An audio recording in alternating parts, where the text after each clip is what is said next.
Welcome to Behavioral Grooves. My name is Kurt Nelson. And I'm Tim Houlihan. Behavioral Grooves is the podcast where our guests help us understand why we do what we do in long-form conversations, at least usually. At least usually? What do you mean, Tim? Well, in this edition of the podcast, which we call a grooving session, Kurt and I have a quick conversation about an aspect of behavioral science that is near and dear to our work as practitioners. I love grooving sessions. I know, it's great.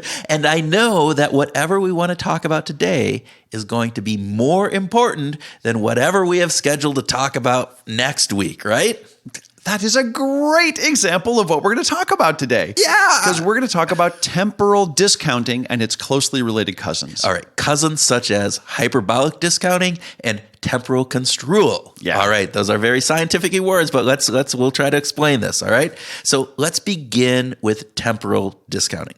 Temporal discounting is where we tend to value events in the near term more than similar events that are sometime off in that far future distance. Is that right? Exactly. Well, let's break it down this way. So temporal is really a word that refers to time, and discounting is a word that refers to reducing something. So really, it's about the more time, the more reduction there is. That's a great way of talking about it. And this is a really common bias that we all have. Is that right? Very common. Okay. So let's talk about some of the cousins, all right? So one of the cousins to temporal discounting is hyperbolic discounting, which is very similar, but it has a few nuances that make it different. Hyperbolic discounting is the tendency for people to have a stronger preference for more immediate payoffs relative to later payoffs, which can lead people to make choices today that their future selves would have preferred them not to have made. Kind of like Seinfeld's nighttime guy versus morning guy. Right. And another cousin to temporal discounting is temporal construal, where near-term events are valued in very concrete ways, but distant-term events seem to be very vague. Okay. This is a lot to take in. So let's just focus this discussion on one simple concept. Okay. That there are non-rational differences in how we view sooner versus later. Mm-hmm. All of these biases probably evolved for good reasons over thousands of years of human development and in much simpler times.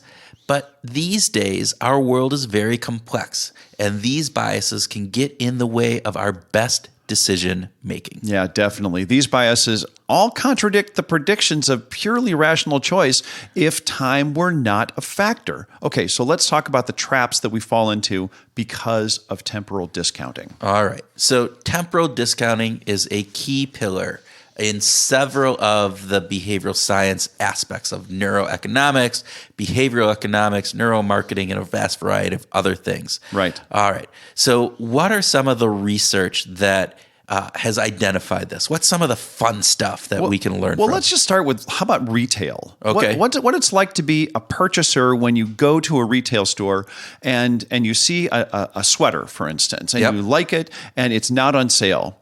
And you can rationally think that most of the products that are hanging on the racks at retailers today, clothes, are going to be on sale at some point in the future. Well, in some stores and others, they might be, too small and not just go away, right? So you're speaking from personal experience? Maybe. But anyway, let's go on with this example. There's at least the chance that it's going to be on sale. And if you waited a little week, a couple of weeks, maybe a month, it could go on sale. You could save money.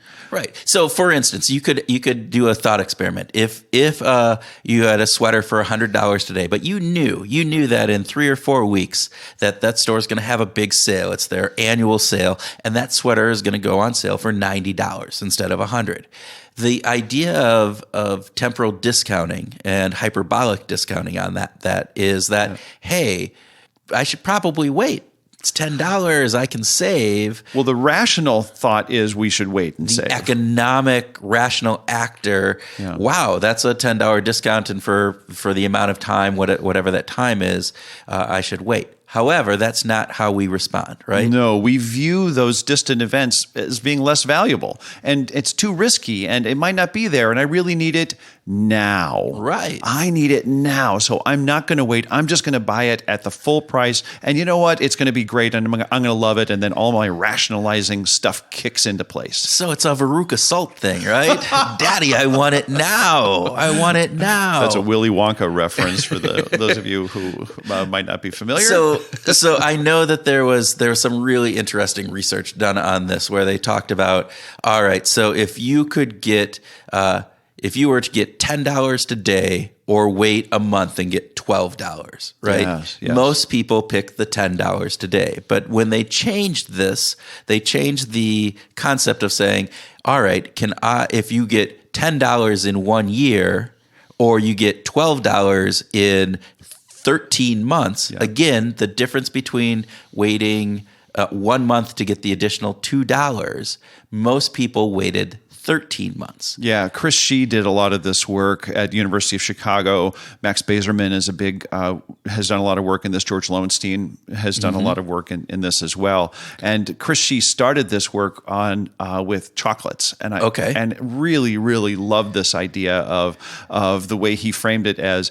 you get a half a box of your favorite chocolate today, or a full box of your chocolate in a week. Okay. Which is not very long of a time. No, it's a week. But most people would say they'd rather just have the chocolate, half a box of chocolate today. And then he says, okay, so let's change the scenario to where you get a half a box of chocolate 12 months from now, and you get the full box of chocolate 12 months plus 1 week from today. And everybody just says, well, I'm just going to wait. Because we discount what the value of that waiting is, and we say, it's out in the future. And it kind of relates to this idea that the future events are just more vague. It's less concrete, and it's much easier for us to get into the concreteness of, I could have the half a box of chocolate today. Well, isn't there that emotional response that you start salivating, right? You're a Pavlovian dog where the chocolate is right there.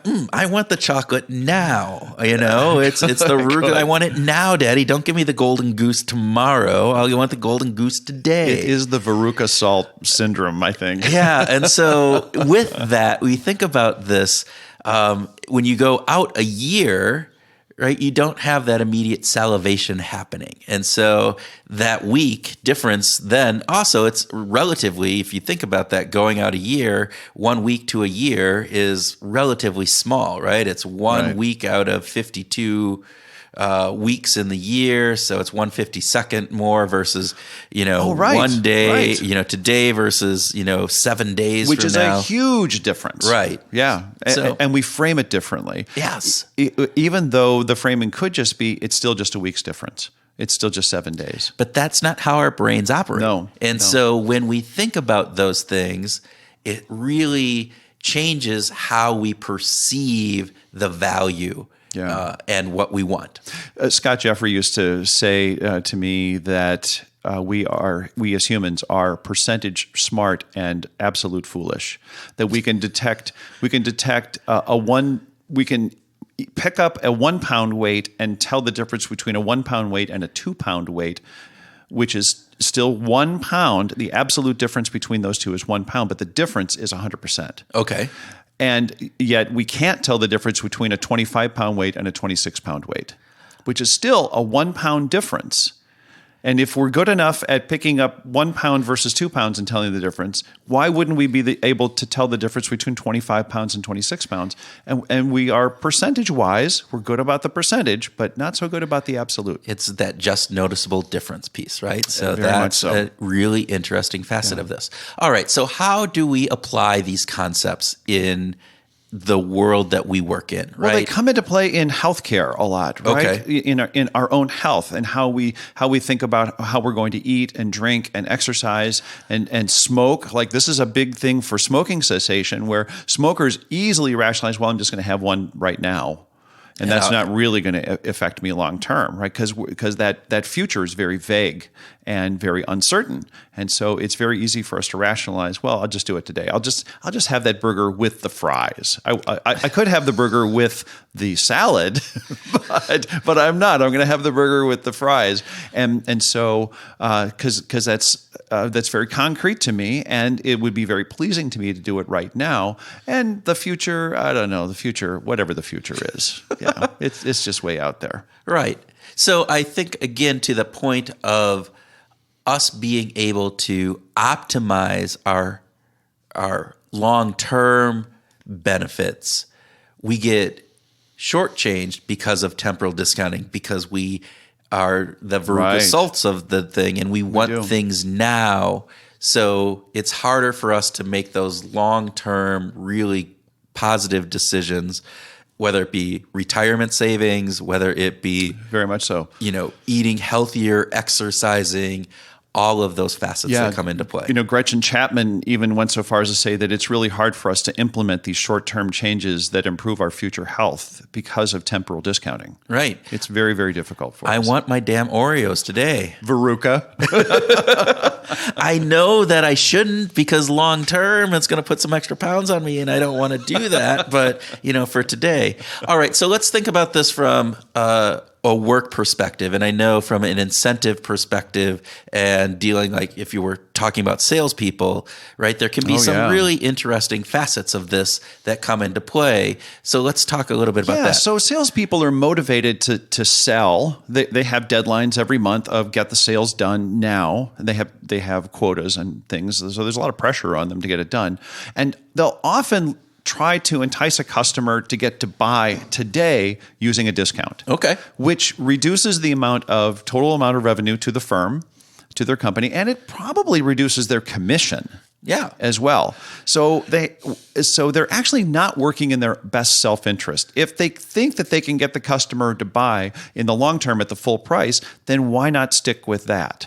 And whether that's a week or 2 weeks or 2 months out, wouldn't it be better to have the full priced sale rather than a discounted sale just to get the commission today? Well, a bird in the hand is better than two in the bush, right? This is the classic wisdom about temporal construal, right? Because I know that I've got this. I can think very concretely about the events in the near term, and the future events are vague and risky, and I don't know if I should go for that. Exactly. But because of that, we may not be optimizing, if I'm a salesperson, my own best interest or the company's best interest in that case. Definitely.